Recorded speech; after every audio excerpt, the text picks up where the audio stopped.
إن الحمد لله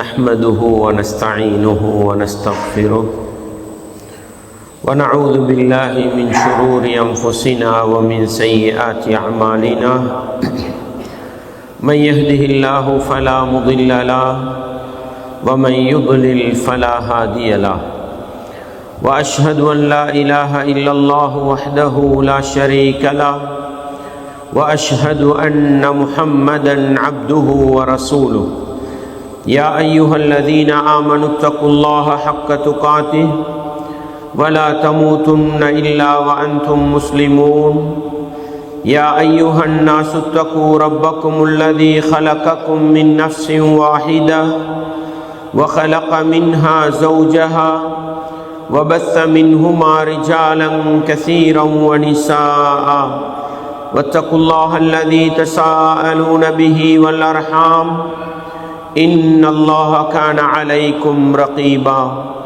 يا أيها الذين آمنوا اتقوا الله وقولوا قولا سديدا يصلح لكم أعمالكم ويغفر لكم ذنوبكم ومن يطع الله ورسوله فقد فاز فوزا عظيما أما بعد فإن أصدق الحديث كتاب الله وخير الهدي هدي محمد صلى الله عليه وسلم وشر الأمور محدثاتها وكل محدثة بدعة وكل بدعة ضلالة وكل ضلالة في النار. வார்த்தைகளில் சிறந்தது வல்லவன் ரஹ்மானின் வார்த்தை என்றும் நடைமுறைகளில் சிறந்தது நபிகளார் ஸல்லல்லாஹு அலைஹி வஸல்லம் அவர்களுடைய வாழ்க்கை வழிமுறை என்றும் அவர்களுடைய வாழ்க்கை வழிமுறைகளுக்கு பின்னால் மார்க்கத்தில் புதிதாக புகுத்தப்பட்டவைகள் கர்மங்களிலே மிக மோசமானவைகள் பிதஅத்துகள், எல்லா பிதஅத்துகளும் வழிகேடுகள், எல்லா வழிகேடுகளும் மனிதனை நரகத்துக்கிட்டு செல்லும் என்று சொன்னவனாக இச்சொற்பொழிவை ஆரம்பம் செய்கின்றேன். அன்பார்ந்த இஸ்லாமிய சகோதரர்களே, தாய்மார்களே, சகோதரிகளே, வல்லவன் ரஹ்மானின் பேரருளால் அவனுடைய மார்க்கத்தை படிப்பதற்காக வேண்டி குர்ஆன் ஹதீஸிலிருந்து ஒரு சில விடயங்களை கேட்டறிவதற்காக வேண்டி நாமெல்லாம் இந்த இடத்திலே ஒன்று கூடியிருக்கின்றோம். நபிகளார் ஸல்லல்லாஹு அலைஹி வஸல்லம் அவர்கள் சொன்னார்கள், மை யுரிதில்லாஹு பிஹி கைரன் யுஃபக்கிஹுஹு ஃபித்தீன். அல்லாஹ் யாருக்கு நலவை நாடுகின்றானோ அவனுக்கு மார்க்கத்திலே விளக்கத்தை கொடுப்பதாக சொன்னார்கள். எனவே ஒரு மனிதனுக்கு அல்லாஹ் அருள் புரிய ஆரம்பித்து விட்டால், ஒரு மனிதனுக்கு அல்லாஹ் இரக்கம் காட்ட ஆரம்பித்து விட்டால், அந்த மனிதனுக்கு அல்லாஹ் செய்கின்ற மிகப்பெரிய பாக்கியம் அவனுடைய மார்க்கத்திலே குர்ஆன் ஹதீஸிலே விளக்கத்தையும் தெளிவையும் கொடுப்பதுதான் என்ற அடிப்படையில் இன்றைய இந்த அமர்வினூடாக நாங்கள் ஒரு குர்ஆன் வசனத்தை படிக்கிறோம், ஒரு நபிமொழியை படிக்கிறோம் என்று சொன்னால் அல்லாஹ் எங்களோடு இரக்கப்பட்டிருக்கின்றான், அவனுடைய கருணை பார்வையை எங்கள் மீது பார்த்திருக்கிறான் என்பதை புரிந்து கொண்டு இந்த சந்தர்ப்பத்தை தந்த அல்லாஹுவுக்கு நன்றி செலுத்தும் முகமாக இந்த இடத்தில் என்ன சொல்லப்படுகிறது என்பதை காது தாழ்த்தி கேட்டு, சொல்லப்படக்கூடிய செய்திகள் குர்ஆனுக்கும் ஹதீஸுக்கும் நேர்பட்டு வரக்கூடிய நிலையில் முடியுமான அளவு எங்களுடைய வாழ்க்கையிலே நாங்கள் அமுல்படுத்தி, நாங்கள் எவற்றையெல்லாம் வாழ்க்கையிலே அமுல்படுத்துகின்றோமோ அவைகளை அடுத்த சகோதர சகோதரிகளுக்கு சொல்லிக் கொடுப்பதன் மூலம் அல்லாஹுவுக்கு நன்றி செலுத்துகின்ற நல்லவர்கள் கூட்டத்தில் பெயர் பதித்து கொள்ள நானும் நீங்களும் முயற்சி செய்ய வேண்டும். அன்பார்ந்த இஸ்லாமிய சகோதரர்களே, தாய்மார்களே, சகோதரிகளே, இந்த உலகத்தில் மனிதர்களை படைத்த அல்லாஹ் அந்த மனிதர்கள் இந்த உலகத்திலே நல்லவர்களாக வாழ வேண்டும், மறுமை நாளையில் சுவர்க்கத்தை அடைந்து கொள்ள வேண்டும் என்பதற்காக காலத்துக்கு காலம் நபிமார்களை அனுப்பி மனித சமூகத்துக்கு நேர்வழி காட்டி கொடுத்தான். அந்த மனிதர்கள் எப்படி வாழ வேண்டும் என்பதை ஒரு நபி தானாக காட்டி கொடுக்க கூடாது, மாறாக அல்லாஹ்வுடைய தொடர்போடு காட்டி கொடுக்க வேண்டும் என்பதற்காக அந்த நபிமார்களுக்கு வேதங்களை கொடுத்தான் அல்லாஹ். இதை நாங்கள் ஈமானுடைய ஒரு அடிப்படைகளில் ஒரு அடிப்படையாக ஏற்றிருக்கிறோம். அந்த அடிப்படையில் கடைசி உம்மத்தாகிய எங்களுக்கு கியாமத்து நாள் வரைக்கும் வரக்கூடிய ஒட்டுமொத்த மனித சமூகத்துக்கும் நபியாக அனுப்பப்பட்டவர் முஹம்மத் ஸல்லல்லாஹு அலைஹி வஸல்லம் அவர்கள்.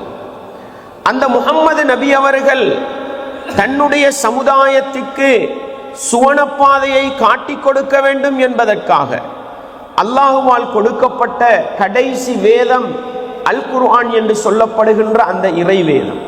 இதை நாங்கள் நம்பி இருக்கின்றோம், ஏற்றிருக்கின்றோம். இன்றைக்கும் சாதாரணமான ஒரு முஸ்லிமிடத்திலே, எந்த படிப்பறிவும் இல்லாத ஒரு பாமரனிடத்திலே சென்று உன்னுடைய அடிப்படை என்ன என்று கேட்டால் அல் குர்ஆனும் அல்லாஹ்வுடைய தூதரும் தான் என்று சொல்லுகின்ற அளவுக்கு எங்களுடைய உள்ளத்தில் குர்ஆன் எங்களுடைய வேதம் என்ற அடிப்படை பதிந்திருக்கிறது. அன்பாண்டவர்களே, கேட்க வேண்டிய கேள்வி என்ன தெரியுமா? நானும் நீங்களும் ஏற்றிருக்கின்ற, நானும் நீங்களும் எங்களுக்குரிய வேதம் என்று நம்புகின்ற அந்த அல் குர்ஆனோடு நாங்கள் வைத்திருக்கின்ற தொடர்பு என்ன?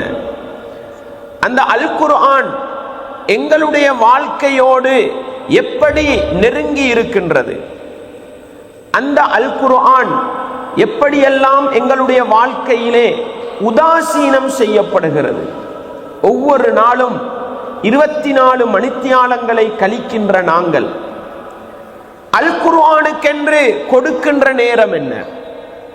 இந்த உலகத்திலே எத்தனையோ விடயங்களை படிக்கின்றோம், எத்தனையோ துறைகளில் படிக்கின்றோம், எத்தனையோ பட்டங்களை எடுக்கின்றோம், பதவிகளை எடுக்கின்றோம். இப்படிப்பட்ட நாங்கள் அல் குர்ஆனுடைய விடயத்தில் எப்படி நடந்து கொள்கிறோம்? அன்பார்ந்தவர்களே, இன்றைய இந்த மஜ்லிஸினூடாக அந்த கேள்விக்கான பதிலை தேடி அல் குர்ஆனின் விடயத்தில் நாங்கள் எப்படி இருக்கிறோம் என்பதற்கான பதிலை கண்டுபிடிக்க வேண்டும். ஏன் அன்பார்ந்தவர்களே, இந்த உலகத்தில் ஒரு மனிதன் கண்ணியப்படுத்தப்பட வேண்டுமா இஸ்லாத்தின் பார்வையில்? மறுமையில் ஒரு மனிதன் கண்ணியப்படுத்தப்பட வேண்டுமா? இந்த குர்ஆனின் மூலம்தான் அது கிடைக்கும் என்பதை நானும் நீங்களும் மறந்துவிடக்கூடாது. ரசூலுல்லாஹ் ஸல்லல்லாஹு அலைஹி வஸல்லம் அவர்கள் சொன்னார்கள், அத்துஹூரு ஷத்ருல் ஈமான், சுத்தம் என்பது ஈமானின் பாதி என்று சொன்னார்கள். வல்ஹம்துலில்லாஹ், அல்ஹம்துலில்லாஹ் என்ற அந்த வார்த்தை தம்ல உல் மீசான், மறுமையில் நன்மை தீமை நிறுக்கப்படுகின்ற அந்த தராசு தட்டின் கணத்தை நிரப்பிவிடும் என்றார்கள். வசுபஹானல்லாஹி வல்ஹம்துலில்லாஹி தம்லஆனி மா பைன ஸமாவாதி வல் அர்த். சுபஹானல்லாஹ், அல்ஹம்துலில்லாஹ் என்பது வானம் பூமிக்கு இடைப்பட்ட பகுதியை நன்மையால் நிரப்பிவிடும் என்றார்கள். வஸ்ஸலாத்து நூருன், தொழுகை என்பது ஒளிமயமானது. வஸ்ஸதகத்து புர்ஹானுன், தர்மம் செய்வது என்பது பலமான ஆதாரமாக இருக்கக்கூடியது. வஸ்ஸப்ரு தியாஉன், பொறுமை என்பது பிரகாசமானது. வல் குர்ஆனு ஹுஜ்ஜத்துன் லக அவ் அலைக, அல் குர்ஆன் என்பது ஒன்றில் உனக்கு சாதகமான ஆதாரமாக அமையும் அல்லது உனக்கு எதிரான ஆதாரமாக அமையும் என்றார்கள். அன்பார்ந்தவர்களே, தாய்மார்களே, சகோதரிகளே, அல் குர்ஆனை பற்றி அல்லாஹ்வுடைய தூதர் சொன்ன, எங்களுடைய உள்ளத்தில் ஆழமாக பதிய வேண்டிய ஒரு அடிப்படை இதுதான். அல் குர்ஆன் ஹுஜ்ஜத்துன் லக அவ் அலைக. அல் குர்ஆன் என்பது ஒன்றில் உனக்கு ஆதாரமாக, மறுமையில் உன்னை நல்லவன் என்று அடையாளப்படுத்தி உன்னை சுவனம் வரையில் கொண்டு போய் சேர்க்கின்ற முக்மின் என்பதற்கான ஒரு ஆதாரமாக இருக்கும். அல்லது ஹுஜ்ஜத்துன் அலைக, நீ ஒரு மோசமானவன், அல்லாஹ்வுக்கு செய்ய வேண்டிய கடமையை நீ செய்யவில்லை, முஸ்லிமாக வாழவில்லை என்று உனக்கு எதிராக மறுமை நாளையில் ஆதாரம் சொல்லி நரகத்தில் போடுகின்ற ஒரு ஆதாரமாக அமையும் என்று அல்லாஹ்வுடைய தூதர் சொன்னார்கள் என்றால், அன்பார்ந்தவர்களே, இந்த இடத்திலிருந்து நிதானமாக சிந்திக்க வேண்டிய பகுதி, அல் குர்ஆன் எங்களுடைய வாழ்க்கையோடு சம்பந்தப்படுகின்ற விதத்தில் நாங்கள் எந்த இடத்தில் இருக்கிறோம். இந்த நிமிடமோ அடுத்த நிமிடமோ இன்றோ நாளையோ இந்த வருடமோ அடுத்த வருடமோ நானும் நீங்களும் மரணிக்க போகிறோம். மரணித்த பிறகு அந்த அல் குர்ஆன் என்னுடைய விடயத்தில் எப்படி நடந்து கொள்ளும்? அல் குர்ஆன் எனக்கு சார்பாக சாட்சி சொல்லுமா, எனக்கு எதிராக பேசுமா? நாங்கள் ஒவ்வொருவரும் இந்த கேள்வியை தான் கேட்க வேண்டும். அல் குர்ஆனோடு நடந்து கொள்கிற விதம், அல் குர்ஆனை கண்ணியப்படுத்துகின்ற விதம், அல் குர்ஆனுக்கு நேரம் ஒதுக்குகின்ற விதம், இதையெல்லாம் வைத்து சிந்தித்து நான் திடீரென்று மரணித்து விட்டால் இந்த அல் குர்ஆன் எனக்கு சார்பாக சாட்சி சொல்லுமா அல்லது எனக்கு எதிராக சாட்சி சொல்லுமா? இதை மட்டும் நானும் நீங்களும் மறந்துவிடக்கூடாது. அன்பார்ந்தவர்களே, தாய்மார்களே, சகோதரிகளே, நாஃபி இப்னு அப்துல் ஹாரிஸ் ரலியல்லாஹு அன்ஹு, உமர் ரலியல்லாஹுடைய காலத்தில், ஆட்சி காலத்தில் அவங்கள மக்காவுக்கு கவர்னராக நியமிக்கிறாங்க. இவங்க ஒரு கட்டத்தில் மக்காவுல இருந்து வெளியே வந்து உஸ்ஃபான் என்ற இடத்துல அமீருல் முஃமினீன் உமர் ரலியல்லாஹுவங்களை சந்திக்கிறாங்க. சந்திச்ச நேரம் கேட்கிறாங்க, மக்காவுக்கு நீங்க தானே கவர்னர், மக்காவுல இருந்து இவ்வளவு தூரம் வெளியே வந்திருக்கிறீங்க, மக்காவுக்கு யாரை நியமிச்சிட்டு வந்தீங்கன்னு கேட்டாங்க. அந்த நேரத்தில் சொன்னாங்க, நான் அப்துர் ரஹ்மான் இப்னு அபுஸாவை வச்சுட்டு வந்தேன்டாங்க. இப்போ கேட்டாங்க, அவர் யாரு? இப்னு அபுஸான்றது யாரு? சொன்னாங்க, அவர் அடிமைகளில் ஒரு அடிமை என்று சொன்னார்கள். அப்பொழுது உமர் ரலியல்லாஹு கேட்டாங்க, மக்காவுக்கு ஒரு அடிமையா கவர்னராக நியமித்து விட்டு வந்தீர்கள் என்று கேட்ட பொழுது நாஃபி இப்னு அப்துல் ஹாரிஸ் அவர்கள் சொன்னார்கள், ஆமா, அந்த அடிமையைத்தான் பொறுப்பிலே அமர்த்தி விட்டு வந்தேன். காரணம் என்ன தெரியுமா? இன்னஹு காரிஉன் லிகிதாபில்லாஹி அஸ்ஸ வஜல். ஏன்? அவர் அல்லாஹ்வுடைய வேதத்தை நல்ல முறையில் ஓதக்கூடியவராக இருந்தார் என்று சொன்னார். அந்த நேரத்தில் தான் உமர் ரலியல்லாஹு அவங்க சொன்னாங்க, இன்ன நபியக்கும் ஸல்லல்லாஹு அலைஹி வஸல்லம், நிச்சயமாக உங்களுடைய நபி சொன்ன வார்த்தை என்ன தெரியுமா? இன்னல்லாஹ யர்ஃபஉ பிஹாதல் கிதாபி அக்வாமன் வ யதஉ பிஹி ஆகரின். அல்லாஹ்வுடைய தூதர் சொன்னார்கள், நிச்சயமாக அல்லாஹ் இந்த அல் குர்ஆனை கொண்டு ஒரு சமூகத்தை உயர்த்துவான், இன்னொரு சமூகத்தை கேவலப்படுத்துவான் என்று சொன்னார்கள். என்று இந்த நேரத்தில் தான் உமர் ரலியல்லாஹு அந்த ஹதீஸ் அறிவிப்பு செய்கிறாங்க. எதுக்கு? ஒரு அடிமையாக இருக்கிறார், ஆனால் அல் குர்ஆனை நல்ல ஓதக்கூடியவராக இருந்தார், மக்காவுக்கு கவர்னராக நியமிக்கப்படுகிறார், தற்காலிக கவர்னர். எதனால? அல் குர்ஆனை சுமந்தார் என்பதனால. இந்த நேரத்தில் தான் சொன்னாங்க, அல்லாஹ்வுடைய தூதர் சொன்னார்கள், அல்லாஹ் இந்த அல் குர்ஆனை கொண்டு ஒரு சமூகத்தை கண்ணியப்படுத்துவான், ஒரு சமூகத்தை கேவலப்படுத்துவான் என்றார்கள். சிந்திக்க வேண்டிய கேள்வி என்ன? அல் குர்ஆனுடைய விடயத்தில் நானும் நீங்களும் மறக்காமல் உள்ளத்திலே ஆழமாக நிறுத்தக்கூடிய அம்சம் என்ன? இந்த அல் குர்ஆன் என்னை உயர்த்துகின்ற நிலையில் இருக்கிறதா, என்னை தாழ்த்துகின்ற நிலையிலே இருக்கிறதா?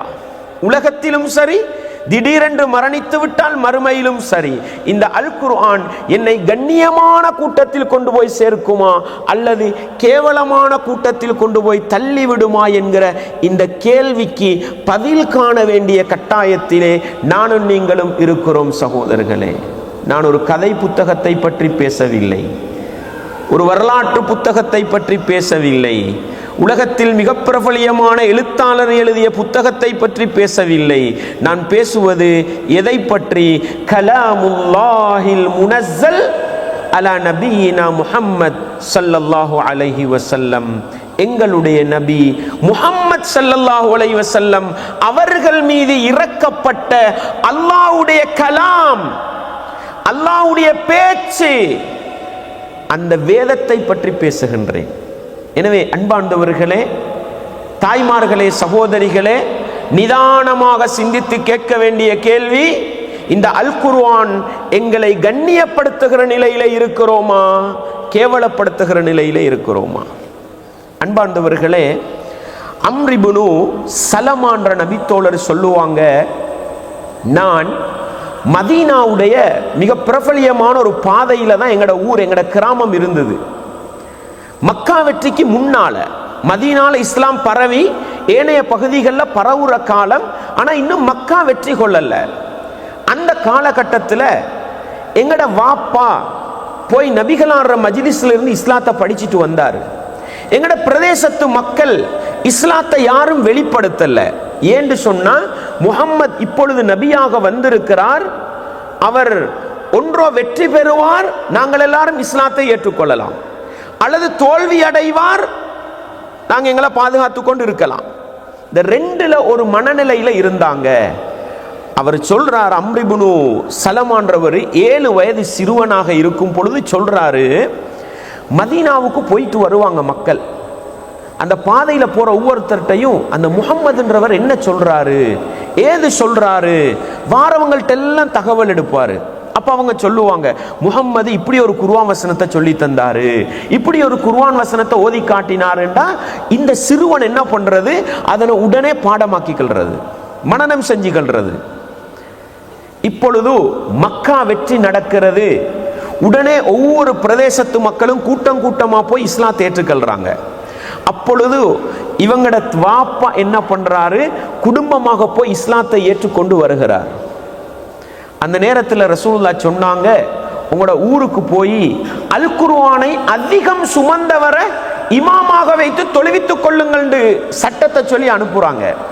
அவங்க வந்து பார்க்கறாங்க, தண்ட ஊர்ல அல் குர்ஆனை நல்ல முறையில் ஓதுறவங்க யார், அபூ கிலாபா ரதியல்லாஹு அவங்க சொல்றாங்க. அப்படி குர்ஆனை நல்லா ஓதுறவர் யாருன்னு பார்த்தா இந்த 7 வயது சிறுவன் தான் அல் குர்ஆனை திறம்பட ஓதுகிறார். அப்பதான் கேட்கிறாங்க, எப்படி உனக்கு இவ்வளவு குர்ஆன் தெரியும்? அவர் சொல்லுகிறார், மதீனாவுக்கு போய் வரக்கூடியவர்களிடத்தில் எல்லாம் கேட்டு கேட்டு அதை நான் மனனமிட்டுக் கொள்வேன். அன்பார்ந்தவர்களே, 7 வயது சிறுவன் அந்த மக்களுக்கு இமாமாக நியமிக்கப்படுகிறார். பொருளாதார மட்டம் என்ன தெரியுமா? சொல்லுகிறார், நான் தொழுவிப்பேன் இமாமாக நின்று, எனக்கு அணிவதற்கு சரியான ஆடை இல்லை, என்னுடைய கீழாடையை எடுத்து நான் தோளிலே கட்டிக்கொள்வேன், பின்னால பெண்கள் நின்று தொழுவாங்க, சுஜூதுக்கு போனா என்னுடைய பிற்பகுதியெல்லாம் விளங்கும். அப்ப சொல்லுவாங்க, பெண்கள் தொழுது முடிஞ்சு சொல்லுவாங்க, அந்த இமாமுட பித்தட்ட மறைங்களேன்னு சொல்லுவாங்க. அந்த அளவுக்கு பொருளாதார வசதி குறைந்தவர். சொன்னாங்க, 7 வயது சிறுவன். உடனே அந்த மக்கள் எல்லாரும் சேர்ந்து என்ன பண்ணினாங்க, இமாம் எனக்கு அணிவதற்கு என்ற ஒரு ஆடையை வாங்கி தந்தார்கள், அது என்னுடைய வாழ்க்கையில் உச்சகட்ட சந்தோஷமாக இருந்தது என்று சொன்னாங்க. என்ன சொல்ல வருகிறேன், இந்த உலகத்தில் ஒரு இஸ்லாமிய சமூகத்துக்கு மத்தியில் யாருக்கு கண்ணியம் இருக்கிறது, யாருக்கு மதிப்பு இருக்கிறது? அன்பாண்டவர்களே, இஸ்லாமிய உறவுகளே, அல் குர்ஆனை சுமந்தவருக்கு தான் மதிப்பு இருக்கிறது என்று சொன்னால், அன்பாண்டவர்களே, நாங்கள் எங்களுடைய பட்டங்கள், எங்களுடைய பெயருக்கு பின்னால் நாங்கள் சேர்த்து கொண்டிருக்கிற ஆங்கில எழுத்துக்களை வைத்துத்தான் உலகத்திலே நானும் நீங்களும் கண்ணியப்படுத்தப்படுகிறோம், மதிக்கப்படுகிறோம். ஆனால் இஸ்லாத்தின் பார்வையில், படைத்தவன் ரப்புடைய பார்வையில், அல்லாஹ்வுடைய பார்வையில் எங்களுக்குரிய கண்ணியம் என்ன, எங்களுக்குரிய மதிப்பு என்ன? கைருக்கும் மன் தஅல்லமல் குர்ஆன வ அல்லமஹ், உங்களில் மிகச்சிறந்தவர் அல் குர்ஆனை தானும் கற்று பிறருக்கும் கற்றுக் கொடுப்பவர் என்று சொன்னார்கள். அப்படியானால் நாங்கள் எல்லாம் ஹசரத்தாவி ஆலிமாவி குர்ஆன் மதரசா போட்டு கூட உட்காரணும், இதா அர்த்தம்? நானும் குர்ஆனை கற்று பிறருக்கும் கற்றுக் கொடுக்கணும். அப்ப எல்லாரும் குர்ஆன் மதரசா நடத்துறது அப்படியா? அன்பாண்டவர்களே, ஒவ்வொருவரும் தன்னுடைய உள்ளத்தில் கை வைத்து கேளுங்கள், என்னுடைய மகனுக்கு, என்னுடைய மகளுக்கு சரளமாக குர்ஆன் ஓதி கொடுக்கின்ற அளவுக்கு குர்ஆனில் அறிவுள்ளவனாக நான் இருக்கிறேனா? இதை மட்டும் கேளுங்க. அன்பாண்டவர்களே, யாருக்கிட்ட சிறந்தவனாகிறதுக்கு? படைத்தவன் ரப்பு அல்லாஹ்விடத்தில் சிறந்தவனாக மாறுவதற்கு. கைருக்கும் மன் தஅல்லமல் குர்ஆன வ அல்லமஹு, உங்களில் சிறந்தவர் தானும் அல் குர்ஆனை கற்று பிறருக்கும் கற்றுக் கொடுப்பவர். யாருங்க அந்த பிறர்? யார்? எங்களோடு எங்களை தாண்டிய அடுத்த மனிதர் என்று ஆரம்பிப்பது நான் என்றால் என்னுடைய மனைவி, என்னுடைய பிள்ளைகள். அன்பார்ந்தவர்களே, மனைவிக்கு குர்ஆன் ஓத தெரியாது, ஒரு கணவனாக நின்று குர்ஆனை ஓதி கொடுக்க தெரியுமா எங்களுக்கு? தாய்மார்களே, சகோதரிகளே, கணவனுக்கு குர்ஆன் ஓத தெரியாது, ஒரு மனைவியாக நின்று கணவனுக்கு குர்ஆனை சொல்லிக் கொடுக்க தெரியுமா? பெற்றோராக இருந்து பிள்ளைகளுக்கு குர்ஆன் ஓதி கொடுக்க தெரியுமா? அன்பார்ந்தவர்களே, எங்கட சமூகத்தில் உள்ள மிகப்பெரிய ஒரு கவலைக்கிடமான விடயம் என்ன தெரியுமா? அல்லாஹ்வை பயந்து மார்க்க வரம்புல இருந்து தண்ட வாழ்க்கையில குர்ஆனை படிச்சு பிள்ளைகளுக்கும் குர்ஆனை கொடுக்கிற ஒரு சாரார் மிக குறைவானவங்க இருக்கிறாங்க. அதிகமானவர்களுடைய நிலை என்ன தெரியுமா? சிறு வயதிலே பிள்ளைகளை ஓத வைக்கிறார்கள். 7 வயது குர்ஆன் அல்லாஹ் ஓதுறார், 10 வயது குர்ஆன் உச்சரிப்பா ஓதுறார், ராகமா ஓதுறார். 15 வயது, 17 வயது, 20 வயது குர்ஆனை ஓத தெரியாது. சில நேரம் எங்கட வாழ்க்கையில நாங்க ஓதுற காலம், நாங்க குர்ஆன் மதரசால படிக்கிற காலத்துல குர்ஆன் போட்டியில ஓதின எங்கட கிராத்தை கேட்டு நாங்களே ஆச்சரியப்படுவோம்.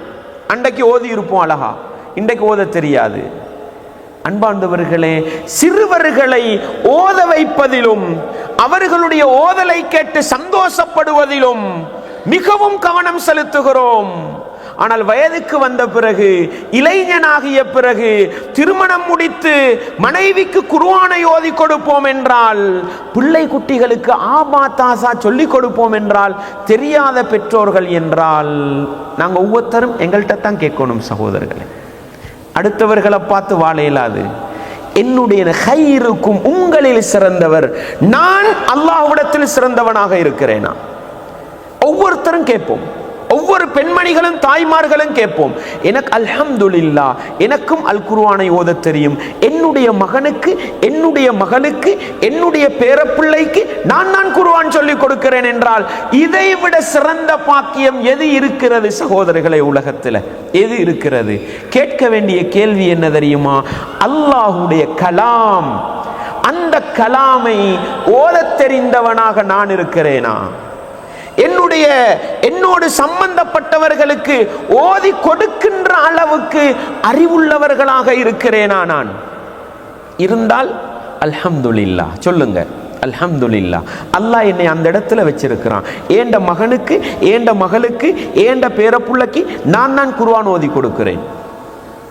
அன்பார்ந்தவர்களே, இஸ்லாமிய உறவுகளே, தாய்மார்களே, சகோதரிகளே, எனவே நானும் நீங்களும் மறந்து விடாமல் எங்களுக்காக அல்லாஹ்வினால் இறக்கப்பட்ட குர்ஆனுடைய விடயத்தில் கண்ணியப்படுத்தப்படுகிற கூட்டத்தில் இருக்கிறோமா, கேவலப்படுத்தப்படுகிற கூட்டத்தில் இருக்கிறோமா என்ற இந்த கேள்விக்கான பதிலை நானும் நீங்களும் இன்றிலிருந்து தேட ஆரம்பித்தால் நிச்சயமாக அல் குர்ஆனோடு ஆழமான உறவை பேணலாம், அல் குர்ஆனோடு நெருக்கமான உறவை பேணலாம், அந்த கேள்விக்கு பதில் தேட ஆரம்பித்தால். எனவே அன்பார்ந்தவர்களே, இஸ்லாமிய உறவுகளே, அல் குர்ஆன் என்பது உலகத்திலும் எங்களை கண்ணியப்படுத்தும், மறுமையிலும் எங்களை கண்ணியப்படுத்தும் என்கிற அந்த ஆழமான பாடத்தை நானும் நீங்களும் மறந்துவிடக் கூடாது. அன்பார்ந்தவர்களே, ஒரு முஸ்லிம் என்று வரும் பொழுது அந்த முஸ்லிமுக்கு ஒரு மதிப்பு இருக்கிறது, அந்த முஸ்லிமுக்கு ஒரு கண்ணியம் இருக்கிறது. ஒருவர் யூதனாக இருந்து இஸ்லாத்துக்கு வருகிறார், நசாராவாக இருந்து இஸ்லாத்துக்கு வருகிறார், அவருக்கு முஸ்லிம் என்பதற்காக மதிப்பு இருக்கிறதா இல்லையா? மதிப்பு இருக்கிறது, அதுல சந்தேகம் கிடையாது. ஆனால் அல் குர்ஆனுடைய வசனத்தை பார்க்கிற பொழுது யூதர்களில் இஸ்லாத்துக்கு வந்தவர்களை சிறந்தவர்கள் என்று சொல்லுகிற பொழுது அல் குர்ஆன் வசனம் எப்படி சொல்கிறது தெரியுமா? நிதானமாக சிந்தித்து பாருங்கள். லைசு சவாஆ, அல் குர்ஆன் யூதர்களை பற்றி கண்டிக்கிறது அல்லவா? அல்லாஹ் சொல்றான், யூதர்கள், கண்டிக்கப்பட்ட யூதர்கள் என்று சொல்லும் பொழுது யூதர்கள் என்றாலே கண்டிப்பில் சமமானவர்கள் அல்ல, மாறாக மின் அஹ்லில் கிதாப், வேதக்காரர்களில் ஒரு சாரார் இருக்கிறார்கள். உம்மத்துன் காயிமத்துன் யத்லூன ஆயாத்தில்லாஹி ஆனா அல்-லைலி வஹும் யஸ்ஜுதூன். யூதர்களிலிருந்து இஸ்லாத்துக்கு வந்தவர்களை பற்றி புகழ்ந்து சொல்கிற இந்த குர்ஆன் வசனம் யூதர்களிலிருந்து இஸ்லாத்துக்கு வந்தவர்கள் என்று சொல்லாம எப்படி சொல்கிறான் தெரியுமா? யூதர்களில் ஒரு சாரார் இருக்கிறார்கள், அவர்களுடைய பண்பு என்ன தெரியுமா? யத்லூன ஆயாத்தில்லாஹி ஆனா அல்லைலி வஹும் யஸ்ஜுதூன், இரவு நேரங்களில் தொழக்கூடிய நிலையில் அல் குர்ஆனுடைய வசனங்களை ஓதக்கூடியவர்களாக இருப்பார்கள். அல்லாஹு அக்பர், அல்லாஹு அக்பர். அன்பார்ந்தவர்களே, இஸ்லாத்துக்கு வந்த யூதர்கள் சிறந்தவர்கள் என்று சொல்ல விரும்புகின்ற குர்ஆன் அவர்களிடத்திலிருந்து முக்கியமான பண்பாக எதை சொல்கிறது? அல்லாஹ்வுடைய வசனங்களை இரவு நேரங்களில் ஓதக்கூடியவர்களாக இருப்பார்கள். அன்பார்ந்தவர்களே, குர்ஆனின் சொந்தக்காரர்கள் நாங்கள். அந்த அல் குர்ஆன் இருப்பதுதான் உலகத்தில் எங்களுக்கு பெருமையே சகோதரர்களே. இன்றைக்கு உலகத்தில் முஸ்லீம்கள் நாங்க பலவிதமான சோதனைகள், பலவிதமான நெருக்கடிகளுக்கு ஒவ்வொரு நாளும் முகம் கொடுக்கிறோம் என்று சொன்னால் நாங்கள் முஸ்லீமாக வாழுகிறோம் என்பதற்காகவா? சொல்லுங்க பாக்க. முஸ்லீமாக வாழுகிறோம் என்பதற்காகவா? வட்டி இல்லாத பொருளாதாரம் இருக்கா எங்கள்கிட்ட? லஞ்சம் ஊழல் இல்லாத பொருளாதாரம் இருக்குதா எங்கள்கிட்ட? சொல்ல போனா ஹலாலான பொருளாதாரம் எத்தனை வீதமான மக்கள்கிட்ட இருக்குது? இஸ்லாமிய குடும்ப வாழ்க்கை இருக்குதா? இஸ்லாமிய கல்வி கட்டமைப்பு இருக்குதா? தொழுகிறோம், நோன்பு பிடிக்கிறோம், இதுலயாவது குர்ஆன் சுன்னா அடிப்படையில் எந்த அளவுக்கு தொழுகிறோம்? நான் கேட்கிறது என்ன தெரியுமா? முஸ்லீமாக 100க்கு 100 வாழுகிறோம் என்பதனால தான் எதிர்க்கப்படுறோமா? எங்களுக்கு அநியாயம் நடக்குதா? இல்லை சகோதரர்களே. முஸ்லீமாக வாழுகிறோம் என்பதற்கல்ல, எங்களிடத்தில் 2 அடிப்படை இருக்குது. 1400 வருடமாக இந்த 2 அடிப்படைகளையும் அழிக்க முயற்சி செய்தார்கள். தௌராத்திலே வெற்றி கண்ட சமூகம் அவர்கள், இஞ்சிலை அழித்து வெற்றி கண்ட சமூகம். தௌராத்து, இஞ்சில், ஜபூர் அழித்து வெற்றி கொண்ட சமூகம். அல் குர்ஆனை அழிக்க முயற்சி செய்தார்கள், முடியல்ல அவர்களால. மூசா நபியோட வரலாறு அழிஞ்சி போச்சு, ஈசா நபியோட வரலாறு அழிஞ்சி போனது. முகம்மது நபியுடைய வரலாற்றை அழிக்க முயற்சி செய்தார்கள், முடியல்ல. அதனால தான் அந்த 2 அடிப்படைகளையும் ஏற்ற சமூகத்தின் நிம்மதியை அழித்துக் கொண்டிருக்கிறது இந்த உலகம். என்ன சொல்ல வருகிறேன் தெரியுமா? எங்களுக்கு பெருமையே எதனால தெரியுமா? அல் குர்ஆன் என்ற இறைவேதம் இருக்கிறது என்பதனால தான். அந்த அல் குர்ஆனை நானும் நீங்களும் எந்த அளவுக்கு ஓதுகின்றோம், அந்த அல் குர்ஆனுக்கு செய்ய வேண்டிய கடமையை எந்த அளவுக்கு செய்கிறோம் என்பதைத்தான் நிதானமாக சிந்திக்க வேண்டிய கட்டாயத்திலே நானும் நீங்களும் இருக்கிறோம் என்பதை ஒருபோதும் மறந்துவிடக் கூடாது. ரசூலுல்லாஹ் ஸல்லல்லாஹு அலைஹி வஸல்லம் அவர்களுக்கு அல்லாஹ் அல் குர்ஆனிலே இட்ட கட்டளை என்ன? 27வது அத்தியாயம் 91, 92வது வசனங்களை வாசித்து பாருங்கள். நபி அவர்களுக்கு அல்லாஹ் இட்ட கட்டளைகளை பட்டியலிடுகிறார்கள். நபி அவர்கள் அல் குர்ஆனிலே இன்னமா உமிர்து அன் அஅபுத ரப்ப ஹாதிஹில் பல்தா, மக்காவுடைய இரட்சகன் அந்த அல்லாஹ்வை வணங்குமாறு நான் ஏவப்பட்டிருக்கின்றேன். வ உமிர்து அன் அகூன மினல் முஸ்லிமீன், முஸ்லிம்களில் ஒருவனாக என்றால் அல்லாஹ்வுக்கு கட்டுப்பட்டு நடக்கின்றவர்களில் ஒருவனாக நான் இருக்குமாறு ஏவப்பட்டிருக்கின்றேன். வ அன் அத்லுவல் குர்ஆன், அல் குர்ஆனை ஓதுமாறும் நான் ஏவப்பட்டிருக்கின்றேன். நபிகளாருடைய தஅவா எதுங்க? நபிகளாருடைய தஅவா அல் குர்ஆனை ஓதினார்கள்.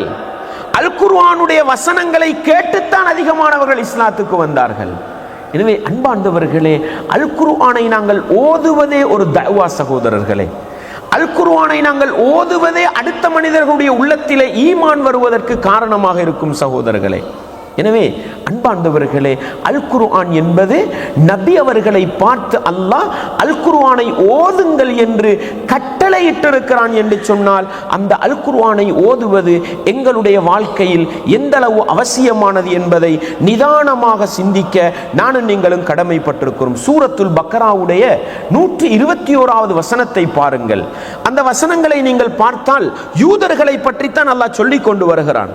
அவர்கள் இந்த உலகத்தில் நபிமார்களுக்கு செய்த துரோகம், நபிமார்களை கொலை செய்தது, இது போன்ற விடயங்களை எல்லாம் சொல்லிக் கொண்டு வந்த இறைவன் அல்லாஹ் ஒரு கட்டத்தில் அவர்களுடைய நல்ல பண்பை சொல்லி காட்டுகிறான். எப்படி?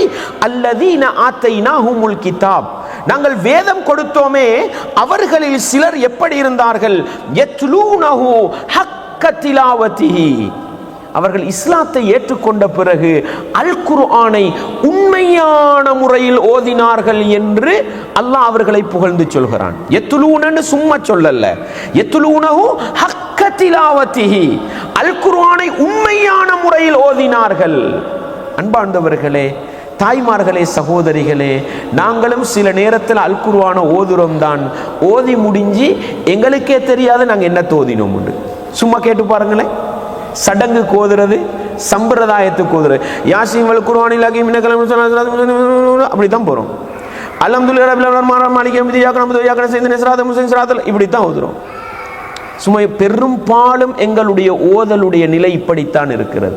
அந்த அல் குர்ஆனுக்கு கொடுக்க வேண்டிய கண்ணியத்தை சரியாக கொடுத்து ஓதக்கூடியவர் ஓதுற நேரம் கொஞ்சம், ஓதுற நேரமே கொஞ்சம், அதையாவது அல் குர்ஆனை முறையாக ஓதுகிறோமா? அல் குர்ஆனை சரியாக ஓதுகிறோமா? அல் குர்ஆனுக்கு உள்ளத்தில் ஒரு இடம் கொடுத்து ஓதுகிறோமா? இதை பற்றி சிந்திக்க வேண்டிய கட்டாயத்தில் இருக்கிறோம் சகோதரர்களை. ஏன் ரசூலுல்லாஹ் ஸல்லல்லாஹு அலைஹி வஸல்லம் அவங்க அல் குர்ஆன் ஓதுறதை பற்றி சொல்லும் பொழுது சொன்னாங்க, வடிகட்ட கூட்டத்தின் அடையாளமாக சொன்னாங்க. யார்? ஹவாரிஜிகளோட அடையாளமாக சொன்னாங்க. என்ன? யக்ரஊனல் குர்ஆன், அவர்கள் அல் குர்ஆனை ஓதுவார்கள், லா யுஜாவிசு தராக்கீஹிம் என்றாங்க. அவங்க ஓதுற அல் குர்ஆன் தொண்டக்குழிக்கு கீழே இறங்காதுண்டாங்க. வாயால ஓதுறது, வாயால ஓதுறது. அன்பார்ந்தவர்களே, நிதானமாக சிந்திச்சு பார்ப்போம். நம்ம படிக்கிற ஒரு பாட்டு, நம்ம படிக்கிற ஒரு கவிதை, இதை உணர்வு பூர்வமா விளங்கி இன்ட்ரெஸ்ட் என்று சொல்லுவோம், மனசுக்கு எடுத்து படிக்கிற அளவுக்காவது குர்ஆனை உள்ளத்துக்கு எடுத்து ஓதுறோமா? குர்ஆனை மனசுக்கு எடுத்து ஓதுறோமா? ஒவ்வொருத்தரும் ஓதுறவங்க கேட்டு பாருங்களேன், உள்ளத்துல கை வச்சு. நானும் தான், நீங்களும் தான். அன்பார்ந்தவர்களே, அல்லாஹ் நல்லவர்களை பற்றி சொல்கிற பொழுது யத்லூனஹு ஹக்க திலாவத்திஹி, அவர்கள் ஓதுவார்கள், உண்மையான முறையில் ஓதுவார்கள் என்றால் பொய்க்கு பேரளவுல ஓதுற ஒன்று இருக்குது, உண்மைக்கும் ஓதுவது ஒன்று இருக்கிறது. அன்பார்ந்தவர்களே, கேட்க வேண்டிய கேள்வி என்ன தெரியுமா?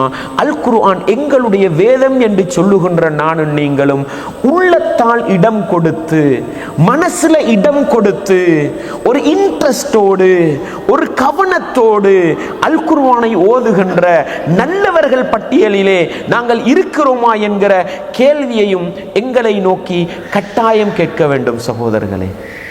அதெல்லாம் ஏன் நான் இந்த எங்களை நோக்கி கேட்க வேண்டிய கேள்விகள் என்று சொல்கிறேன் என்றால், எங்கள்கிட்ட மாற்றம் வரணும்.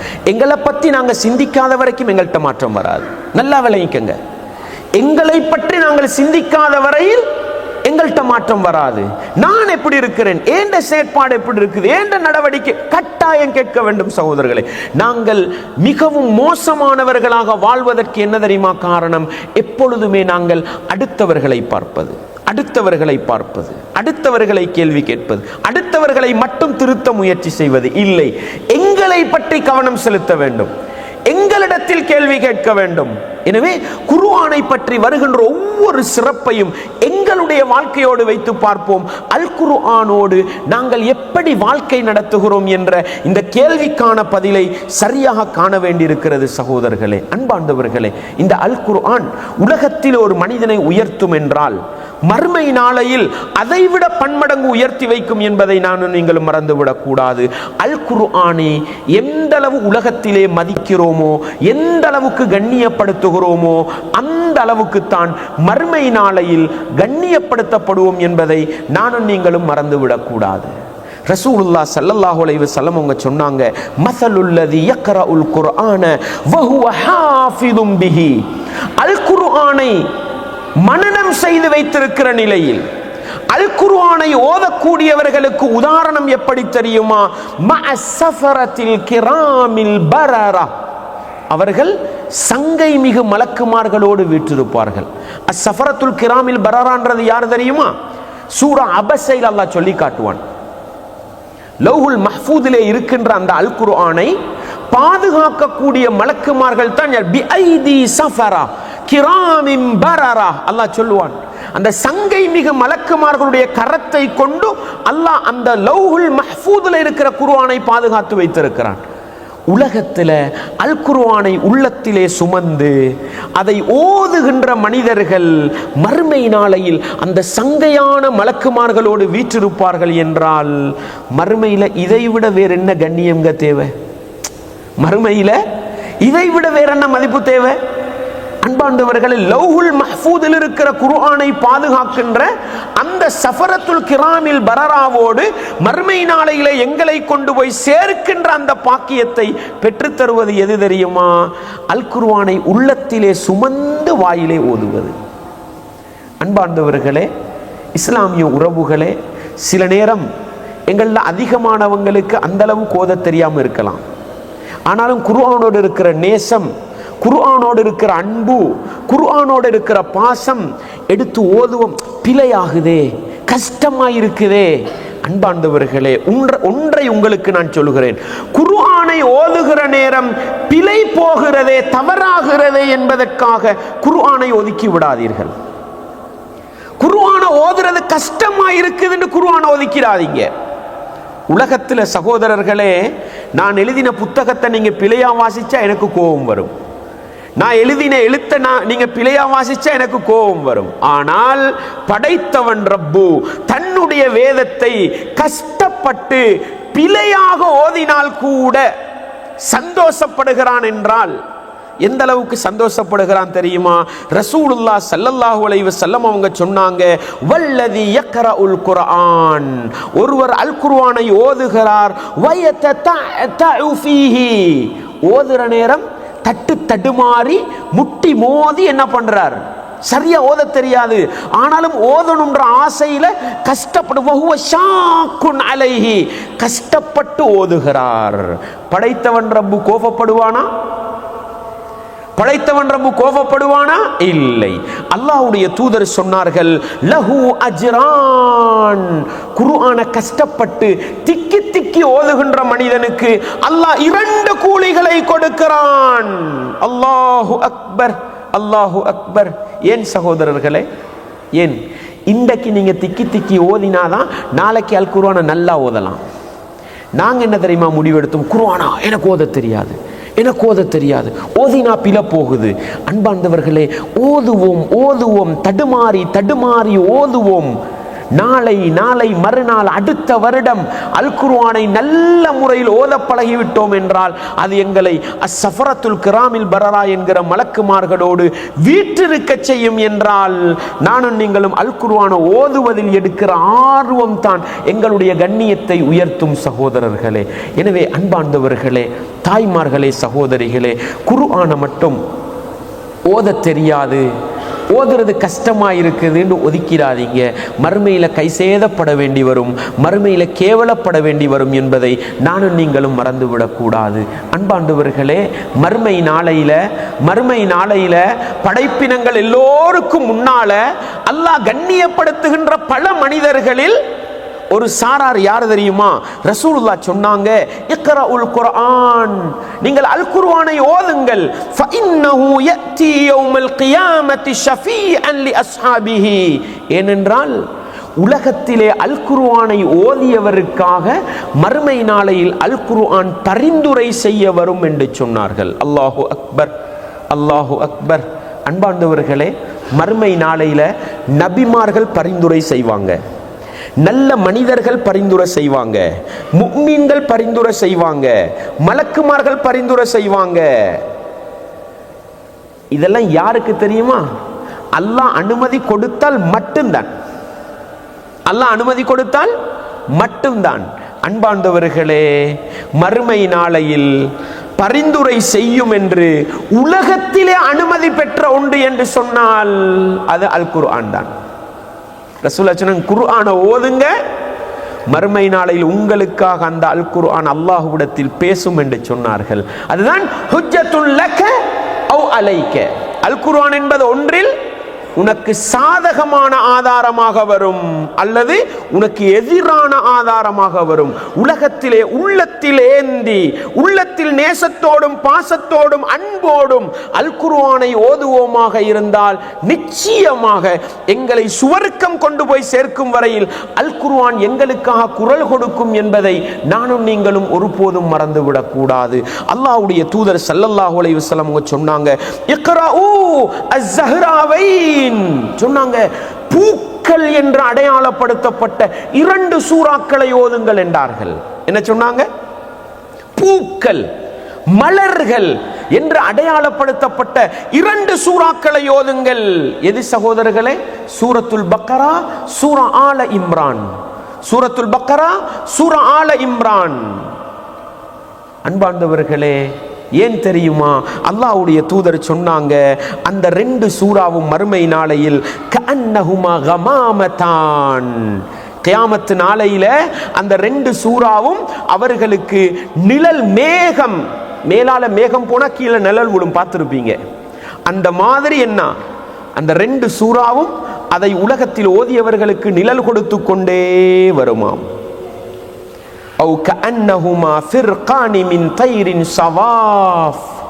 பறவைகள் அணிவகுத்து போகும். போற நேரம் நீங்க கீழே பார்த்தீங்கன்னா அந்த பறவைகளோட நிழல் கீழே விழும். மறுமை நாளில் அந்த 2 சூறாவும் அணிவகுத்து செல்லுகின்ற பறவைகளை போன்று உலகத்தில் அந்த சூறாக்களை ஓதியவர்களுக்கு நிழல் கொடுத்து கொண்டு வரும் என்று சொன்னார்கள் அல்லாஹ்வுடைய தூதர் ஸல்லல்லாஹு அலைஹி வஸல்லம் அவர்கள். அன்பார்ந்தவர்களே, இஸ்லாமிய உறவுகளே, உள்ளத்துல கை வச்சு கேட்டு பாருங்க, அந்த சூரத்துல் பக்கராவை திறந்து பார்த்து எவ்வளவு நாள், சூரா ஆல இம்ரானை திறந்து பார்த்து எவ்வளவு நாள், அதை ஓதுவதற்கு நாங்கள் கொடுக்கின்ற நேர காலம் என்ன? அன்பார்ந்தவர்களே, இஸ்லாமிய உறவுகளே, மறுமை நாளையில் படைப்பினங்கள் எல்லோருக்கும் முன்னால கண்ணியப்படுத்தப்பட வேண்டுமா? அல் குர்ஆனோடு இருக்கின்ற ஆழமான உறவுதான் கண்ணியப்படுத்தும் என்று சொன்னால், அன்பார்ந்தவர்களே, இஸ்லாமிய உறவுகளே, இந்த உலகத்திலும் எங்களை கண்ணியப்படுத்தி மறுமை நாளையிலும் எங்களை கண்ணியப்படுத்துகின்ற மிகப்பெரிய ஒரு பாக்கியம் அல் குர்ஆன் தான் என்பதை நானும் நீங்களும் மறந்து விடாமல் இந்த அல் குர்ஆனோடு ஆழமான நெருக்கமான உறவை பேண வேண்டும். சகோதரர்களே, தொழில் துறவிலே ஈடுபடுகிறோம். இந்த நாட்டில் நான் பல தடவை சொல்லியிருப்பேன், இந்த நாட்டில் இருக்கிற பலவிதமான சோழிகள், பலவிதமான பிஸிகள், பலவிதமான நெருக்கடிகளுக்கு மத்தியில இப்படி ஒரு நேரத்தை ஒதுக்கி இப்படி ஒரு மணித்தியால நம்ம பயான கேட்கிறோம் என்று சொன்னா உண்மையிலே அல்லாஹ் செய்கிற பெரிய ஒரு அருள் தான். ஆனால் சகோதரர்களே, இதைவிட நாங்கள் பல வேலைகளை செய்து கொண்டிருக்கிறோம். ஒவ்வொருவரும் தன் உள்ளத்தில் கை வச்சு கேட்டு பாருங்க. காலையில் 7 மணி 8 மணி 6 மணின்னு வேலை வெட்டிக்கு போகிறோம். மாலையில் 5 மணி 6 மணி 7 மணின்னு வீட்டுக்கு வரோம். வந்தால் நம்ம எல்லாருக்கும் உடம்புல ஒரு சலிப்பு, ஒரு மாச்சல், ஒரு கஷ்டம் இருக்குது. ஃபேஸ்புக் எவ்வளோ நேரம் பார்க்குறோம், வாட்ஸ்அப் எவ்வளோ நேரம் பார்க்குறோம், கூகுளில் எவ்வளோ சர்ச் பண்ணுறோம், கணக்கு வழக்கு எவ்வளவு பார்க்கிறோம்.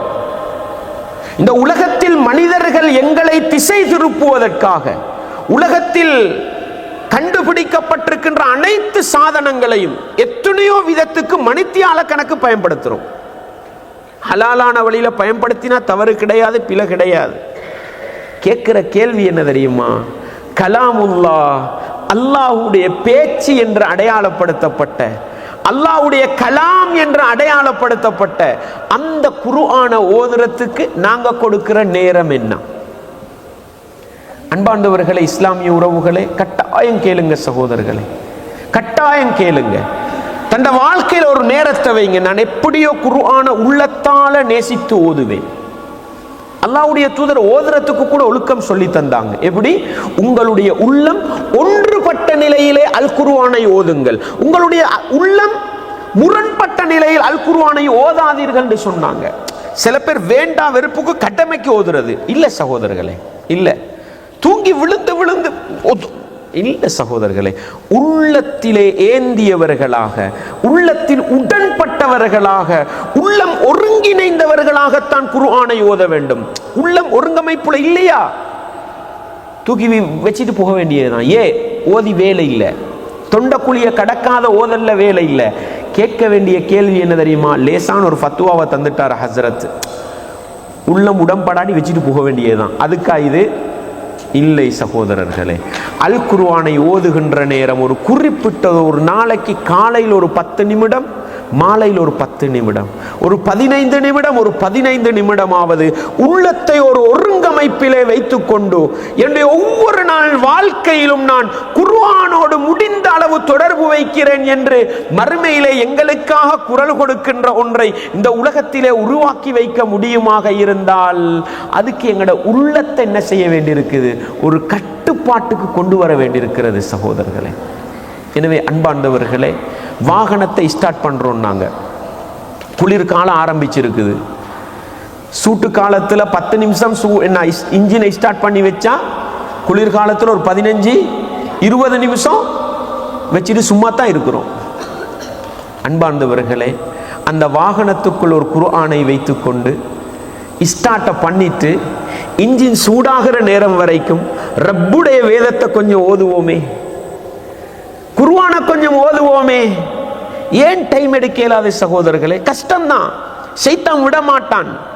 குர்ஆன ஓத போற மனிதனைத்தான் சைத்தான் என்ன செய்வான்? அதிகமா குழப்பிக்கிட்டு இருப்பான். ஏன்? மறுமையில் ஒரு தனக்காக குரல் கொடுக்கின்ற ஒன்றை அல்லவா உருவாக்க பார்க்கிறான். மறுமையில் தன்னுடைய அந்தஸ்தை உயர்த்துகின்ற ஒன்றை அல்லவா அதுதானே சைத்தானுக்கு பிடிக்காது. அதனால குர்ஆன் ஓத போனா சைத்தான் குழப்பிக்கிட்டே இருப்பான். உள்ளத்தை ஒருங்கமைக்க வேண்டும், உள்ளத்தை கட்டுப்படுத்த வேண்டும். எந்த நேரத்தில் இடம் எடுக்கிறது, நான் எந்த டைம்ல கொஞ்சம் தடுக்கிறது குர்ஆனுக்காக. எனவே அன்பார்ந்தவர்களே, உலகத்திலே அந்த குர்ஆனுக்கு நேரம் கொடுப்போமாக இருந்தால் நிச்சயமாக அந்த குர்ஆன் மறுமை நாளையிலே எங்களுக்காக பேச வரும் என்பதை நானும் நீங்களும் மறந்துவிடக் கூடாது. அன்பார்ந்தவர்களே, இஸ்லாமிய உறவுகளே, உலகத்துல எங்களுக்கிட்ட ஒரு போட்டி இருக்குது சகோதரர்களே. என்ன போட்டி?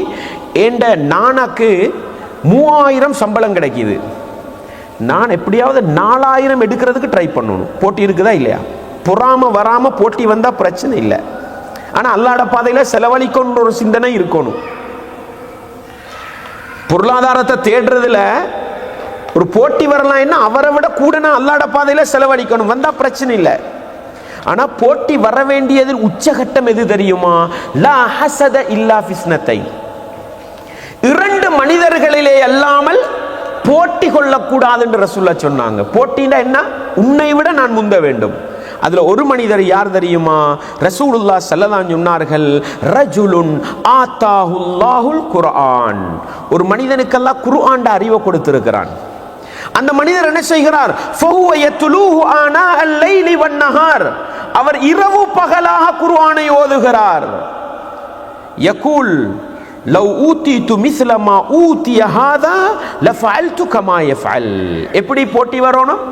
அவருக்கு கொடுத்த மாதிரி குர்ஆனை நல்லா ஓதுற பாக்கியம் எனக்கு கிடைச்சா நானும் ஓதுவேன். அவரை போல நானும் குர்ஆன் ஓதணும். சும்மா போய் கேட்கறது, ஒரு நாளைக்கு எவ்வளவு நீங்க குர்ஆன் ஓதுறீங்க? நான் கூட்டி கழிச்சு பார்த்தா ஒரு அரை ஜுசு ஓதுவேன்டா, நான் 3/4 ஜுசு ஓதணும். போட்டி போடணும். மாசத்துக்கு நான் கூட்டி கழிச்சு பார்த்தா ஒரு குர்ஆன் முடிக்கிறேன், அப்படியா நான் 1.5 குர்ஆன் முடிப்பேன். அன்பார்ந்தவர்களே, போட்டி போட முடியும் என்று இஸ்லாம் ஆர்வமூட்டிய ஒரு அம்சம் என்றால் குர்ஆனை ஓதுவதில் தான் என்றால், அன்பார்ந்தவர்களே, இஸ்லாமிய உறவுகளே, உலகத்தில் எல்லா விஷயத்திலையும் போட்டி போடுறோம். நாங்க குர்ஆன் விஷயத்துல இருக்கா? இதை மட்டும் கேளுங்க. புள்ள மாஷா அல்லாஹ் ஒரு சூறா ஓதி காட்டுது. எத்தனை வாப்பமாறு நாங்க அட இதை நானும் பாடமாக்கணும்னு ஆசைப்படுறோம். புள்ள ஓதுறதை வச்சு சந்தோஷப்படுறோம். நான் அதை ஓதணும் எத்தனை பேர் ஆசைப்படுறோம்? மாஷா அல்லாஹ் 4 வயசு 5 வயசு 8 வயசு என்ற மகளுக்கு முழு குர்ஆனை நல்லா பார்த்து ஓதுற, அல்ஹம்துலில்லாஹ். அதை விட நான் ஓத வேண்டும். மகளுக்கும் வாப்பாவுக்கும் போட்டி வர வேண்டிய இடம் வருதா? மனைவி மாஷா அல்லாஹ் ஹசரத் என்ற மனைவி நல்லா குர்ஆன் ஓதுவா. உங்களுக்கு என்ன வாப்பா தெரியும்? அதுதான் கொஞ்சம் பிரச்சனை. இல்லை சகோதரர்களே, இல்லை. மனைவியோடு நாங்கள் எல்லா விடயத்திலும் போட்டி போடுகிறோம். உலக விஷயத்தை ஒரு பக்கம் வைங்க. என்னுடைய மனைவி குர்ஆனை ஓதுகிறாளா, அவளை விட அழகாக நான் ஓத வேண்டும் என்று போட்டி போட்டால் கணவன் மனைவியாக மறுமையிலே தங்களுக்கென்று குரல் கொடுக்கின்ற ஒரு சிபாரிசை உருவாக்கி கொண்டு சுவர்க்கம் போக முடியுமா? முடியாதா? போட்டி போடணும் சகோதரர்களே, போட்டி போட வேண்டும். குடும்ப உறவுகளுக்கு இடையில் குர்ஆனிலே போட்டி வர வேண்டும். நீயும் ஓது, நானும் ஓதுறேன். அன்பார்ந்தவர்களே, இதற்கு அல்லாஹ்வுடைய தூதர் அனுமதி தந்தார்கள் என்றால் எங்கட வாழ்க்கையில குர்ஆனுக்காக இப்படி ஒரு போட்டி மனப்பான்மை இருக்கிறதா என்று நிதானமாக நானும் தான் நீங்களும் தான் எல்லோரும் எங்களை பற்றி சிந்தித்தால் நிச்சயமாக ஓரளவு மாற்றத்தை நோக்கி போக முடியும் என்பதை நானும் நீங்களும் ஒருபோதும் மறந்துவிடக் கூடாது. அன்பார்ந்தவர்களே, அல் குர்ஆனை ஓதுறது எப்படிப்பட்டது தெரியுமா? அல்லாஹ்வுடைய தூதர் சொன்ன இந்த உதாரணத்தை பாருங்க. மஸலுல் குர்ஆன் மஸலுல்லதி யக்ரஉல் குர்ஆன் கல் உத்துருஜா. அல்லாஹ்வுடைய தூதர் சொன்னாங்க, குர்ஆனை ஓதுகின்ற முஃமினுக்கு உதாரணம் ஒரு ஆரஞ்சு பழம் இருக்குதே, ஆரஞ்சு பழம் இருக்குதே, அதை போலண்டாங்க. அதை சும்மா வச்சிருந்தாலும் வாசம் தான், அதில் ஒரு சொலைய கலட்டி சாப்பிட்டா நல்ல ருசியா இருக்கும். அல்லாஹ்வுடைய தூதர் சொன்னார்கள், அல் குர்ஆனை ஓதுகின்ற முஃமினுக்கு உதாரணம் வெளித்தோற்றத்திலும் வாசமடிக்கக்கூடிய, சாப்பிட்டால் ருசி தரக்கூடிய பழத்தை போன்றதுண்டாங்க. அர்த்தம் என்ன தெரியுமா? குர்ஆனை ஓத ஓத எங்களுடைய வெளி வாழ்க்கை மனமானதாக மாறும், எங்களுடைய நடத்தை அழகானதாக மாறும். குர்ஆன்ன்றது சும்மா இல்லைங்க. நாங்க அழகா ஓத ஆரம்பிச்சோம்டா அது விளங்காம எங்களோட வாழ்க்கையில நல்லது ஒரு மாற்றத்தை கொண்டு வரும்ண்டாங்க ரசூலுல்லாஹ். அதைத்தான் அல்லாஹ்வுடைய தூதர், வெளியே பழத்துக்கு வெளியே வாசம் வீசும், பிடிச்சா வாசம் அடிக்கும், கிட்ட போனா வாசம் அடிக்கும்.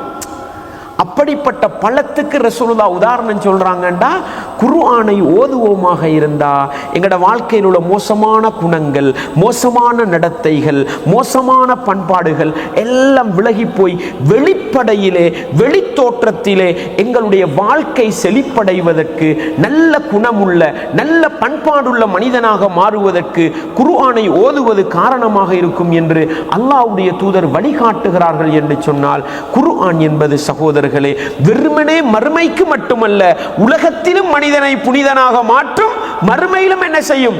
வெற்றி பாதையிலே கொண்டு போய் விடும் என்பதை மறந்துவிடக் கூடாது. எனவே சகோதரர்களே, இந்த உலகத்தில் எங்களை திசை திருப்புவதற்கு என்று உருவாக்கப்பட்டிருக்கின்ற மனிதர்களால் உருவாக்கப்பட்ட சக்திகள், அதுக்கு முன்னால குர்ஆனுக்கு ஒரு நேரத்தை கொடுக்க முடியுமா? அல்ஹம்துலில்லாஹ், அதுதான் நானும் நீங்களும் செய்ய வேண்டியது சகோதரர்களே. எனவே ஃபேஸ்புக்குக்காக அதிகம் நேரம் கொடுக்கிற நானும் நீங்களும், வாட்ஸ்அப்புக்காக அதிகம் நேரம் கொடுக்கிற நானும் நீங்களும், கூகுளுக்காக அதிக நேர காலத்தை கொடுக்கிற நானும் நீங்களும், யூடியூபுக்காக அதிக நேர காலங்களை கொடுக்கிற நானும் நீங்களும் குர்ஆன் ஓத நேரம் இல்லை என்று சொல்வோமாக இருந்தால் நிச்சயமாக மறுமை நாளில் மிகப்பெரிய கைசேதத்துக்கு ஆளாக வேண்டி வரும் என்பதை புரிந்து கொண்டு குர்ஆனை ஓதுவதற்கென்று எப்படி ஓதுறதுங்க? சும்மா இல்லை, உள்ளத்தால் ஓத வேண்டும். உண்மையான ஓதலாக ஓதுவதற்கு ஒரு நேரத்தை கொடுப்போமாக இருந்தால் நிச்சயமாக இந்த அல் குர்ஆன் உலகத்திலும் எங்களை மாற்றும், மறுமையிலும் எங்களை கண்ணியப்படுத்தும் என்பதை நானும் நீங்களும் ஒருபோதும் மறந்துவிடக் கூடாது. அன்பார்ந்தவர்களே, இந்த உண்மையான முறையில் குர்ஆனை ஓதுவதற்கு என்ன வழி சகோதரர்களே? குர்ஆனை ஓதுற நாங்க அதனுடைய அர்த்தத்தை பற்றி கொஞ்சம் சிந்திக்க வேண்டும் சகோதரர்களே, கொஞ்சம் சிந்திக்க வேண்டும். எங்களுக்கு அரபு தெரியாது, குர்ஆனை ஓதுற வேகத்துக்கு விளங்க இயலாது என்றால் படைத்தவன் ரப்பு அல்லாஹ், படைத்தவன் ரப்பு அல்லாஹ் இந்த உலகத்தில் உள்ள மனிதர்களுக்கு செய்த மிகப்பெரிய ஒரு அருள் என்ன தெரியுமா? அரபு மொழியில இறக்கப்பட்ட அல் குர்ஆனை அழிப்பதற்குத்தான் உலகம் முயற்சி செய்தது. ஆனால் படைத்தவன் ரப்பு உலகத்தில் இருக்கின்ற பெரும்பான்மையான மொழிகளில் அதை மொழிபெயர்ப்பு செய்து தந்திருக்கிறான் என்றால், ஜப்பானிய மொழி உலகத்தில் பேசுகிற முஸ்லீம்கள் ஒரு வீதமும் பார்க்க இயலாது. ஜப்பானிய மொழி பேசுகிற முஸ்லீம்களை தேடி பார்த்தா ஒரு வீதமும் பார்க்க இயலாது. அந்த ஜப்பான் மொழியிலே 3 அல்லது 4 மொழிபெயர்ப்புகள் இருக்கின்றன குர்ஆனுக்கு. அல்லாஹ் செய்த அருளா இல்லையா? தமிழ் மொழியில, ஆங்கில மொழியில, உருதுல, அல்லாஹு அக்பர். படைத்தவன் ரப்பு அரபு தெரியாத சமூகத்துக்கு குர்ஆனை உயிரோட்டமாக ஓதுவதற்கு மொழிபெயர்ப்பு செய்து தந்திருக்கிறான் என்றால் அல்ஹம்துலில்லாஹி ரப்பில் ஆலமீன். அகிலத்தவர்களை படைத்து பரிபாலிக்கின்ற அந்த ரப்புக்கே எல்லா புகழும். அர் ரஹ்மானிர் ரஹீம் அவன் இரக்கமுள்ளவன், கருணை மிக்கவன். மாலிகி யௌமித்தீன், அவன் மறுமை நாளையின் அதிபதி. இய்யாக நஅபுது வ இய்யாக நஸ்தஈன், இறைவா உன்னையே வணங்குகிறோம், உன்னிடத்திலே உதவி தேடுகிறோம். அல்லாஹு அக்பர். எங்களை விளங்காம உள்ளத்துக்கு போகும் சகோதரர்களே. அரஐத்தல்லதி யுகذிபு பித்தீன், மறுமையை பொய்ப்பிப்பவனை நீர் பார்த்திருக்கிறீரா? ஃபதாலிகல்லதி யதுல் யதீம், அவன் தான் அனாதைகளை விரட்டுகின்றான். வலா யஹுத்து அலா தஆமில் மிஸ்கீன், அவன் ஏழைகளுக்கு உணவளிப்பதை தூண்ட மாட்டான். ஃபவைலுல் லில் முஸல்லீன் அல்லதீன ஹும் அன் ஸலாத்திஹிம் சாஹூன், தங்களது தொழுகையில் பொடுபோக்கு செய்கின்ற அந்த தொழுகையாளிகளுக்கு வயல் என்ற நரக ஓடை இருக்கிறது. அல்லதீன ஹும் யுராஊன், அடுத்தவர்களுக்கு காட்டுவதற்காக தொழுவார்கள். வயம்னஊனல் மாஊன், அற்பமான உதவி பொருட்களை உதவிக்கு கொடுக்காமல் தடுத்துக் கொள்வார்கள். விளங்குதா இல்லையா? விளங்குதா இல்லையா? குர்ஆனுடைய தர்ஜுமாவை படிக்கின்ற நேரம், அரபியிலே ஓதி தர்ஜுமாவை வாசிக்கின்ற நேரம் கொஞ்சமாவது எங்களுடைய உள்ளம் உசும்புமா இல்லையா? அலிஃப் லாம் மீம், அலிஃப் லாம் மீம், ஸாலிகல் கிதாபு லா ரைப ஃபீஹ், இந்த வேதம் அதிலே எந்த சந்தேகமும் இல்லை. ஹுதல் லில் முத்தகீன், அது இறையச்சம் உள்ளவர்களுக்கு நேர் வழி காட்டும். அல்லதீன யுமினூன பில் கைப், அவங்க யார்? இறையச்சம் உள்ளவங்க யாரு? மறைவானவற்றை நம்பக்கூடியவர்கள். யுகீமூன ஸலா, தொழுகையை நிலைநாட்டுவார்கள். வயுதூன ஸகா, ஸகாத்தை கொடுப்பார்கள். அல்லாஹு அக்பர். இந்த மொழி விளங்கி படிக்கும் பொழுது உள்ளம் உசும்புமா இல்லையா? உள்ளத்தில் ஒரு மாற்றம் வருமா வராதா? எனவே அன்பார்ந்தவர்களே, குர்ஆனை உயிரோட்டமாக நானும் நீங்களும் ஓத வேண்டுமாக இருந்தால் அரபியிலே ஓதுகிற நானும் நீங்களும் கொஞ்சம் தர்ஜுமாவை வாசிக்க வேண்டும். அதற்கென்று ஒரு நேரத்தை கொடுக்க வேண்டும் சகோதரர்களே. தர்ஜுமாவை வாசிக்கிற நானும் நீங்களும் கது அஃப்லஹல் முஃமினூன், முஃமின்கள் வெற்றி பெற்று விட்டார்கள். அல்லதீன ஹும் ஃபீ ஸலாத்திஹிம் காஷிஊன், அவர்கள் தங்களது தொழுகையில் பக்தியோடு இறையச்சத்தோடு இருப்பார்கள். வல்லதீன ஹும் அனில் லஹ்வி முஅரிதூன், வீணான காரியங்களை கண்டால் புறக்கணித்து செல்வார்கள். வல்லதீன ஹும் லிஸ்ஸகாத்தி ஃபாயிலூன், ஜகாத்தை அவர்கள் சரியாக கொடுப்பார்கள். தர்ஜுமாவை வாசிக்கிற நேரம் அடே மூமின்கள் வெற்றி பெற்று விட்டார்கள். அந்த மூமின்கள் யார்? தொழுகையில் பக்தியோடு இருப்பார்கள், வீணானவைகளை கண்டால் புறக்கணிப்பார்கள், ஜகாத்து கொடுப்பார்கள். அடே நான் தொழுகையில கவனம் இல்லாம இருக்கிறேனே, நான் ஜகாத்தை பொடுபோக்கு செய்கிறேனே, நான் வீணா போன எல்லா காரியத்திலையும் ஈடுபடுறேனே, மறுமையில வெற்றி பெறலுமா? குர்ஆனை சிந்தித்தால் சீர் பெறலாம் சகோதரர்களே. அது எங்களோட வாழ்க்கையில மாற்றத்தை கொண்டு வரும் சகோதரர்களே. அஃபலா யததப்பரூனல் குர்ஆன், அவர்கள் இந்த அல் குர்ஆனை சிந்திக்க வேண்டாமா? அவர்கள்ட யாரு? நீங்கள்ட யார் சகோதரர்களே? குர்ஆன்ல நீங்கள்ட சஹாபாக்கள். முதலாவது சஹாபாக்கள் தான் அது விழிக்குது. அதுக்கப்புறம் மூமின்கள் நாங்க. யார் ஓதுறாரோ அவர்கள்டா யாரு? காஃபிர்கள், இஸ்லாத்தின் விரோதிகள். அஃபலா யததப்பரூனல் குர்ஆன், அஃபலா தததப்பரூன் அல்லாஹ் கேட்கல, நீங்க சிந்திக்க மாட்டீங்களான்னு கேட்கறது இல்ல. அஃபலா யததப்பரூனல் குர்ஆன், அவர்கள் இந்த அல் குர்ஆனை சிந்தித்து பார்க்க வேண்டாமா? யாருக்கு அல்லாஹ் சொல்றான்? காஃபிர்களுக்கு சொல்றான், இறை மறுப்பாளர்களுக்கு சொல்றான், இஸ்லாத்தின் விரோதிகளுக்கு சொல்றான். அவர்கள் இந்த குர்ஆனை சிந்தித்து பார்க்கட்டும். அம் அலா குலூபின் அக்ஃபாலுஹா, அவர்களுடைய உள்ளங்களுக்கு பூட்டுகள் போடப்பட்டிருக்குதான்னு கேட்கிறான். என்னங்க அர்த்தம்? வீட்டை கட்டி லாக் பண்ணி வச்சோம், உள்ளுக்கு ஒன்றும் போகவும் முடியாது, உள்ளுக்கு இருந்து ஒன்றும் வெளியே வரவும் முடியாது. அந்த வீடு பாலடைஞ்சு போகும், வீணாகி போகும். அல்லாஹ் உள்ளங்களுக்கு பூட்டுகள் போடப்பட்டிருக்குதான்னு கேட்கிறான். குர்ஆனை சிந்திக்காத உள்ளம், குர்ஆனுக்காக நேரம் ஒதுக்காத உள்ளம், குர்ஆன் என்ன சொல்கிறது என்பதை ஆய்வு செய்யாத உள்ளம் பாலடைந்து போய்விடும். பாலடைகிறண்டா என்னங்க? இஸ்லாம் சொன்ன பொருளாதாரம் இருக்காது, இஸ்லாம் சொன்ன குடும்ப வாழ்க்கை இருக்காது, இஸ்லாம் சொன்ன அக்கீதா இருக்காது, இஸ்லாம் சொன்ன பண்பாடு நல்ல நடத்தைகள் இருக்காது. இன்னைக்கு எங்களுக்கு என்ன நடந்திருக்கு? என்ன நடந்து? முஸ்லிம் கணவன் மனைவி கிட்ட இஸ்லாமிய வாழ்க்கை இல்லை, முஸ்லிம் பொருளாதாரத்தில் இஸ்லாம் இல்லை, முஸ்லிம் நடத்தையில இஸ்லாம் இல்ல. காரணம் என்ன? உள்ளங்கள் எல்லாம் பாழடைந்து போயிருக்கிறது. ஏன்? குர்ஆனை சிந்திக்க நேரம் இல்ல, குர்ஆனுக்கு நேரம் கொடுக்க நேரம் இல்ல. எனவே பாடத்திலிருந்து நானும் நீங்களும் நல்ல பாடங்களையும் நல்ல படிப்பினைகளையும் பெறுகின்ற நன்மக்களாக என்னையும் உங்களையும் எல்லா ஈமானிய உறவுகளையும் வல்லவன் ரஹ்மான் ஆக்கிவிட வேண்டும். வஆகிரு தஅவானா அனில் ஹம்துலில்லாஹி ரப்பில் ஆலமீன்.